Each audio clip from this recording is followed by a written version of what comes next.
stopped drinking for 2 years because I kept hooking up with my ex-boyfriend. You know how it is, you start drinking and you go to a club and you see your ex-boyfriend, and this one night in particular, I saw him and I was really wasted. And we went back to my house and we did things we had never done before, and it was amazing. It was the best sex ever. And I woke up the next morning and I looked at him and I realized that that was not my ex-boyfriend. So it was time to go on the wagon. And I tried it. I tried it for 2 years. And then I started drinking again. Because life without booze is really boring, isn't it? Like, we need booze to get through life. You know what the worst part is? Is sober sex. You ever try to have sex with someone when you're not drunk? I don't want to remember this much.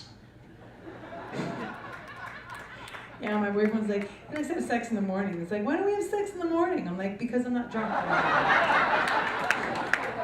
So I went to AA for 2 years. I don't know if I was really an alcoholic, but fuck it. I needed an agent. People say, oh, you should tell people that used to be in AA if you start drinking, because people are going to think that AA doesn't work. I don't think that's true, because like, I know a lot of fat people that have a 24-hour fitness membership. I think 24-hour fitness doesn't work. I don't see my being in AA as like being a failure, because I now know 127 designated drivers.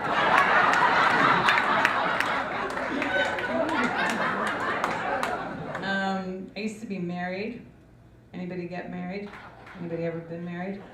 Yeah.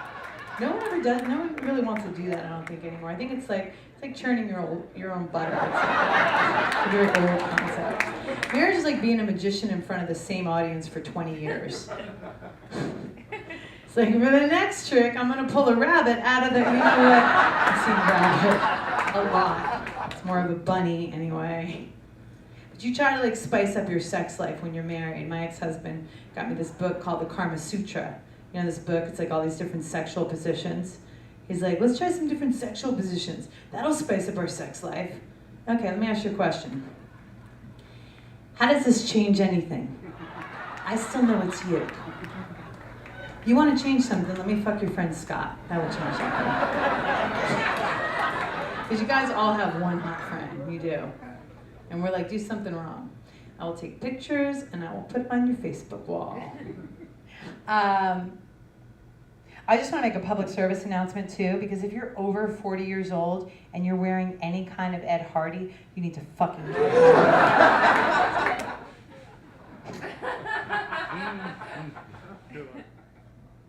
I want men to go back to being men again, like cavemen, like, you know what I mean? Just like bang us over the head and take us home. Like, I don't want to like, I don't know, like I'm looking for a real man, like a man who doesn't think a carburetor is a fat burner. Real men, you know? You guys are all insecure now. We fucked you up. We talk to you too much. We put you in therapy. I don't know what we've done to you, but you guys are a mess. You can't just have sex with a guy anymore. You have sex with a guy and it's like all these questions. He's like, am I doing it right? Do you like it when I do it like this? Do you like it like that? How about now? Do you like it like this? What do you want me to do? I want you to shut the fuck up so I can go back to thinking about your friend Scott and we can end this. People want to set me up. They're like, what's your type? Do you have a type? People always ask that, right? They wonder what your type is. I'm like, I don't know. Not Asian? Is that a type? It's not that I don't think Asian guys are attractive. I do. I just was watching porn one day, and this Asian guy came out and he took off his pants, and I don't know if you guys knew this, but he took off his pants and the pubic hair was completely straight down there. It was like a Brazilian blowout down there, and I don't know. I just don't know if I can blow a penis with bangs. I have a lot of girlfriends that think you shouldn't sleep with guys right away. I sleep with guys right away because I got to know what we're getting into here. Plus, chances are we're not going to like each other in 2 weeks, so let's just get the fun stuff out of the way. I have a lot of girlfriends who are like, oh, I'm not going to sleep with him right away, because I'm going to make him wait. I'm going to make him wait. And I just don't understand the concept, because it's not like if a guy goes to a restaurant and has the best steak dinner he's ever had, he doesn't leave that restaurant going, God, that steak was good. Well, never going back there again. That's not how it works. So my girlfriend gets hooked up with this porn star, and she goes home with them, and the next day I said to her, like, how was it? And she's like, oh, I didn't have sex with him. I'm like, you didn't have sex with a porn star? Why would you not have sex with a porn star? Like, that's like me dating Wolfgang Puck and being like, no, I know you want to cook, but I'll make something. I got some ingredients, I'll whip up a little something for you. You didn't fuck the porn star, you crazy? That's what he does. That's why you go home with him, to learn new stuff. So I'm in an open relationship now. It's going very well. I mean, if my boyfriend finds out, he's going to be pissed. But I was in 24-hour fitness the other day, and I wanted to get some personal training. Actually, the deal is that there was this really hot guy, and I was like, what do you do? He's like, I'm a trainer. I'm like, oh, I think I want to get some training classes. But I think I blew it with him because I was like, how much is it to train? He was like, I usually get $75. I'm like, $75 a session? He's like, yeah. I'm like, what are you going to do? $75 a session? Are you going to go down on me? What are you doing for $75? That seems like a lot of money. He's like, you can get a package for $500. I'm like, for $500, you're going to have to show me your package and possibly do my laundry. Seriously. What do you show me how to do? Like, pick up some weights? It's not that difficult. Everybody's doing it in the gym. You're not doing my SATs for me. You're fucking showing me how to lift a weight. $75? I could go down and get a tranny on Santa Monica Boulevard, lift some weights with him, her, whatever. I dated my personal trainer for a little while. Yeah. You know what? They analyze your body in a weird way, though. He said to me one day, he's like, you know what would really tone up your ass? I was like, what? What's wrong with my ass? He's like, squats. He did some squats that would tone up your ass. So I did squats on his best friend's face. I have to tell you, it's just one of my ass. 2 birds, 1 stone. Fuck you. Yeah.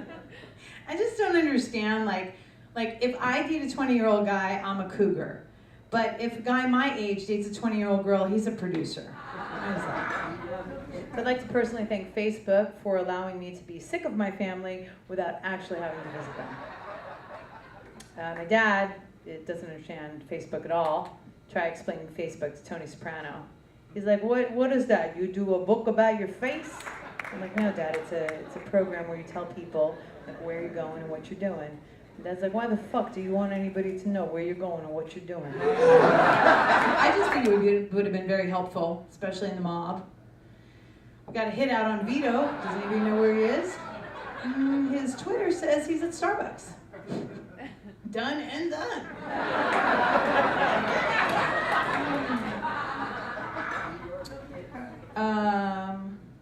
I grew up in a really competitive family. I grew up in New Jersey. From New Jersey. Are you from Jersey? Are you just clapping randomly? Okay, good. Are you clapping for my boobs? Good. I've decided on the JWoww of comedy. I mean, not many people can do this.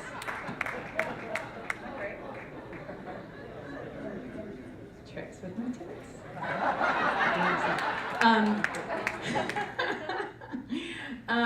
Yeah, I grew up in New Jersey, and I grew up in a kind of a weird competitive. My mother was very competitive with me growing up because my mother was really thin and beautiful, and so she'd say things to me like, "Do you think it's weird that I'm so much thinner than you?" And I'd be like, "No, I eat Twinkies all day. You eat speed." She's like, "You look fat." I'm like, "Mom looks too." She got me my Holy Communion dress in black. She's like, "It'll make you look thinner." Do you have any idea how hard it is to trade a cottage cheese plate for anything in the 3rd grade?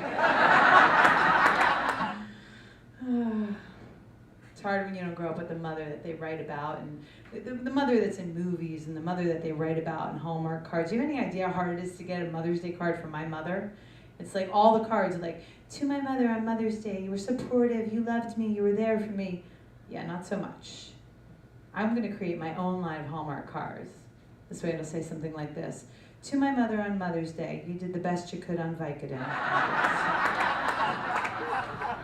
I have kids though, so I understand. Like you have kids, right? Yeah. You need drugs to raise kids because your daughter, we had a couple of good years, but she just turned bitch teen. She's a nightmare.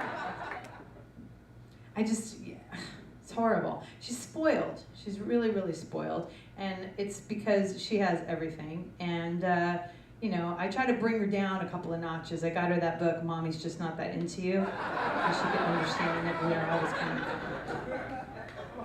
yeah. She has a cell phone Apparently her cell phone doesn't take pictures, all her friends' cell phone takes. I mean, I just don't come from that generation. When I grew up, we didn't have cell phones. We didn't even have answering machines. We had a home phone. And if that home phone rang, you ran your ass to get to it as fast as you could. Because if it stopped ringing by the time you got there, it was like a fucking Lost episode. Who called? I don't know. Was it Bob? I don't know. Do you think it was Bob? I don't know. How many times did it ring? I don't know. 14. Why didn't you get it? I don't know.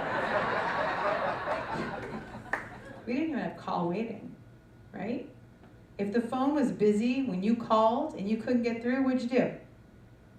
You made an emergency breakthrough. Yes, you did.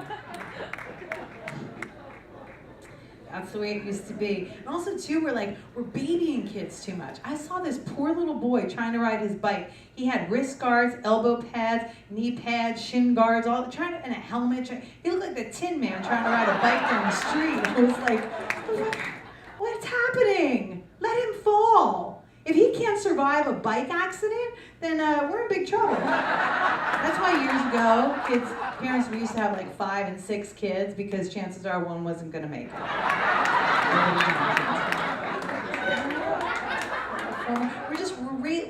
We're screwing up men. We're raising a generation of men who are going to wear Snuggies. I don't want to date these men.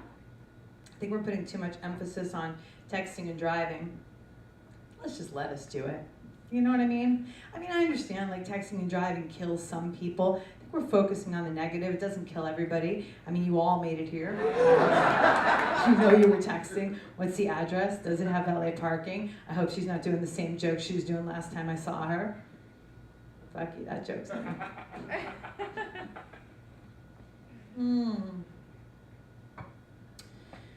Yeah. You can't smoke in Burbank. I live in Burbank. You can't smoke on the streets in Burbank. This is the most ridiculous thing in the world. I'm outside. What do you mean I can't smoke? It's not good for you. It's not good for the kids. Let me tell you something. My mother and my aunt sat in the front seat of the car. Me and my brother were in the back seat in the dead of winter with all the windows rolled up. They were both smoking. It would get so smoky in the car, I couldn't even see my brother sitting next to me. And I lived. I'm here. Not to mention the fact that we didn't even know what seatbelts were for when we were a kid. Me and my brother would just use them as weapons to hit each other with. I was never buckled in until I was like 25 years old. It's the first time I ever put a seatbelt on. Smoke on the streets. Gained a little bit of weight this year. Not happy about it. Eating is a lot of fun. Not eating, not so much fun. I tried to lose weight too. I got very serious. I bought PX90. The thing about when you're doing that PX90 thing is like it's so intense and it's so hard that I just start rationalizing things in my brain so where I don't have to continue with the workout. I just start saying things to myself like, well, I don't really want to be on television, let's be honest. I'll just date more Latino men, you know what I mean? Like, maybe I'll be lesbian, who gives a shit? Anything to just stop this workout. Yeah, I was like, my New Year's resolution this year was I was going to lose 10 pounds. Then I was like, fuck it, I'll just date a black guy. I just met some black guys in the audience, very happy. I came out to LA to be an actress, that's why I came here. Turns out there's a lot of other fun things to do besides acting in LA. But the thing I hate the most about being an actress in LA is you get this question like, what do you want? You know? Like any other profession, right? I don't ask you. You tell me you work at a garage or whatever, I don't be like, let me come down and see your work. I don't care. But when you're an actress, people are like, oh, you're an actress? Oh, what have you been on? So I just lie. I'm like, do you watch The Office? No? Yeah, I'm on that. Do you watch True Blood? Yeah, a series regular on that. Yeah, have you seen Modern Family? Oh, you love that show. I do too. Yeah. It's hard to be an actress, and it's really hard to be an actress over 30 because here's the thing. I just feel like all these movie stars are adopting these little babies from other countries, and I know babies from other countries, I guess, need homes. But I just feel like movie stars shouldn't waste their time adopting babies from other countries. Let other people do that. I feel like movie stars should adopt actresses over 35. Seriously, they can actually help us out, and really no one wants us, really. So, yeah.